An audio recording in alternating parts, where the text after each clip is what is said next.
Hey everyone, it's Robert from On My Turntable. Hope you're having a great day today. It's Friday afternoon. Thought I'd do an unbagging or an unboxing. Can't be an unboxing because it's not in the box. So I'll do an unbagging. I already opened it. I've already listened to it for about a week. I just got the album today, or the vinyl today, or the CD today. But from Sunrise Records, Canada's record store. In my town of Belleville, Ontario, I only have two major record chains, Sunrise and Sam the Record Man. Sam the Record Man was a huge store in Toronto and surrounding areas, and Belleville's fortunate to have the last Sam the Record Man in town. I would have gone there, but it was I didn't. I just ran into the mall, ran back out again. As I would in amongst people all day, I just want to get in and grab it and go again.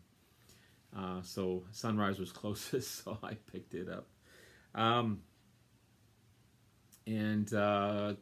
chose the CD version, as most of what I have with ACDC is on CD. And I couldn't justify spending $40 on an album when I could get the same thing for $14. Because ACDC, as much as I love them, how can I say this without with being polite? They don't offer anything different. They have the same formula all the time. But I'm really encouraged by this album, and I think it's a great album. And just like Deep Purple and Whoosh, for bands to come back and in their mid-70s, to come back with such force and such strength, and the songs that they contribute to these albums is just amazing. So this album here, Power Up, there's not a song on here called Power Up, which is different. I think it's one of the first times that they didn't have a song, self-titled song. There's 1, 2, 3, 4, 5, 6, 7, 8, 9, 10, 11, 12 tracks on the album. As I said earlier, Brian Johnson, or maybe I didn't, I can't recall, was forced to retire, or he, maybe what, not forced to retire, he decided to retire because he couldn't hear. And he was worried that he couldn't hear himself sing, so he would start messing up the words and that type of thing. So he chose to retire, and at the same time, both Phil Rudd, the drummer, and Cliff Williams retired as well. And then this whole thing with Axl Rose, anyway, I'm not even going to go there. But miraculously, Brian Johnson went to the UK. He found this miracle cure, which he can't really talk about for some reason. I'm not sure why. But he could hear. He could. He got his hearing back, and he was encouraged to get back into the studio by Angus. This album is filled with Malcolm Young, because these are all tracks that Angus and Malcolm worked on for years and years and years, and apparently there's still more in the bag. So a lot of the songs sound like other songs from other albums, again because ACDC has that same standard formula. But so they're not new songs per se, they're old songs brought to life. And because Brian came back, Phil Rudd came out of retirement, and Cliff Williams came out of retirement. So everyone was back, of course, except for Malcolm, unfortunately, as he passed away. But his nephew, Steve Young, filled his boots. Maybe not 100%, but he's a great guitarist, and he does background vocals as well. He sounds really good on the album. One thing I did notice that there were guitar leads. You know, Angus Young is an amazing guitarist, but I didn't find that many long leads in the album. There were leads when there needed to be leads, but that was about it. So I'm not sure what's going on there, whether he can't play anymore as fast as he could. I don't know, I'm just speculating. But again, there weren't many long leads. There were just little snippets of leads and that type of thing. I guess in a way that was good because it just meant more of the song to listen to. So inside the album, I've shown you the front and back. This is there's Steve Young there. Very young look. And I say young in quotations as far as name. And yeah, Angus is looking, you know, he's always a little short little guy, but he's definitely looking his age. But Brian Johnson hasn't sound better. This album highlights his vocal talent and just how good of a singer he was. He was with a band called Gordy, which was completely different than ACDC. So he does have some chops there. He just, I guess, is I don't want to say forced to sing the way he does with ACDC, but I think it just fits in with ACDC sound. So there's the inner book.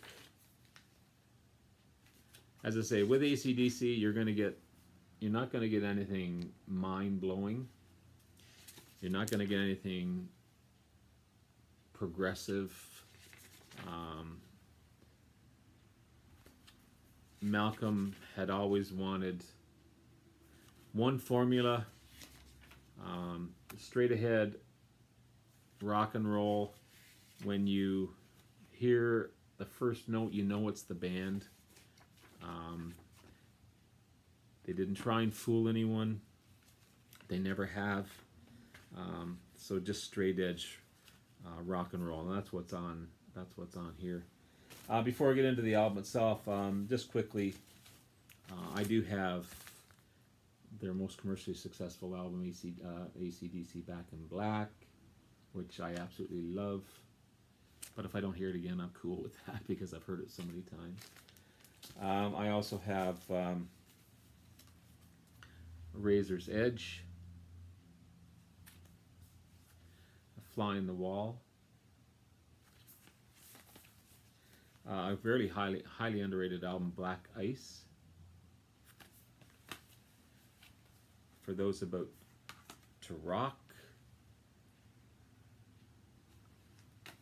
one of my favorites, Highway to Hell. This is one of my favorite albums. And Dirty Deeds Done Dirt Cheap. So as I said, this album has 12 tracks. Starts off with the song Realize. Standard opening. You can tell right away it's ACDC. Great tune. Phil Rudd, he's a heavy drummer. He's got that straight sound that you can tell it's him. And Cliff Williams on bass just gives that power rhythm. And Stevie Young does a great job filling in those in-between parts. Next song is Reaction, another straight-ahead rocker. This one highlights Brian Johnson's voice. There's great stretch to his voice, and also great rhythm in it. In the song itself, it's a cool track. And the album itself kind of I don't know. It gets better as it gets into the tracks, and then it peaks at a certain point. And the middle of the album is the best of the album, I find. Shot in the Dark, the next tune, goes back to earlier years. It sounds like earlier ACDC for sure. Typical heavy rhythm and beat. Cool track. And then there's a song called Through the Mist of Time, which I felt they should have ended the album with that one. It's just a little different opening. Great guitar throughout. It's one of my favorite tracks on the album. The opening had a similar riff to, and I don't want to say that they copied Deep Purple in the album Whoosh, but it just had that different rhythm and beat of one of the tracks off of Whoosh, and I think that's maybe why I'm liking that song so much. Next is "Kick You When You Down," kind of an anthem type of song. Great little riffs throughout the track, kind of a bluesy track as well. It's Brian Johnson's got that swagger to him when he sings. It's a cool track. Another one, as I said, we're peaking now within the album, which is "Spell," another favorite of mine. Definitely ACDC throughout the guitar riffs, and which makes it a great track. I mean, these guys, they're not going to do anything special. They're not going to do anything out, you know. They're not a Yes or a Rush. They're not a progressive type of band. They're just straight ahead rock and roll. But they've just got that. I don't know. There's something about that ACDC sound that just makes these guys good. Demon Fire. Love this track. Love it. It kind of goes back to the Hell's Bells type of days, which, if that makes any sense. Not that they're copying any songs, but because these songs have been written earlier, they could have been added onto any album within their discography. Almost like it almost reminds me also of "Touch Too Much," the song "Touch Too Much." Then you got "Wild Reputation," another great opening riff. Heavy bass beat, and Phil Rudd's drums throughout are just powerful. He doesn't go wild on the drums. He's just got that steady beat. And again, it highlights Brian Johnson's voice. "No Man's Land" is next. Another great opening riff. The guitars in the beginning, they almost have a bagpipe sound to them, which is kind of cool. I don't know if it's pedals or what it is, but then it kicks into a steady rhythm again with ACDC style riff. "Systems Down," another cool intro. All ACDC songs have great intros to them. It's just a standard of theirs, I think. It's just a standard formula that they have in all their songs. It's cool. The next three kind of, I don't want to say that they're weaker songs. You can just see it kind of goes back to a standard riff again. So you got "Money Shot" and "Code Red." "Money Shot," again, another just a typical great ACDC song. But not quite as memorable as the previous tracks.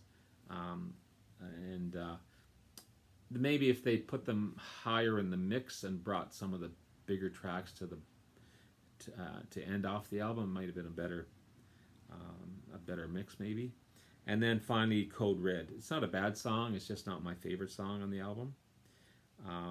Again, if it would have been a little higher in the rotation and brought some of the, maybe I would have finished with "Which Is Spell" maybe, or "Through the Mist of Time" as an ending track. I think it just would have ended the album on a high instead of just a standard track. But again, don't get me wrong; these are good tracks. They're just not as good as this album kind of starts off good and then it raises, and it just kind of peaks and then it kind of drifts off to a standard type of song. But again, great track. So I would give this like an 8.5 or a 9 out of 10. I think it's a great album. I've listened to it all week. I haven't stopped listening to it. I think it's great, and I'll continue to listen to it, and I'm glad I have it. So there you have it, ACDC Power Up. Check it out, and I know we don't talk a lot about ACDC on the channel, but I'm a big fan of these guys, and sometimes the more Bon Scott era, but Brian Johnson, he's been around a lot longer than Bon Scott, and has given his all. Plus, I think he's a cool guy. I think I'd like to meet him one day. He's got a cool channel where he talks to different artists about their music. He's got a car channel. He's just an all-around cool guy and very nice guy. He's not a he seems pretty intelligent in his quirky little way. So anyway, there you have it. Thanks very much, guys. Have a good night, and we'll talk to you again soon. Bye now.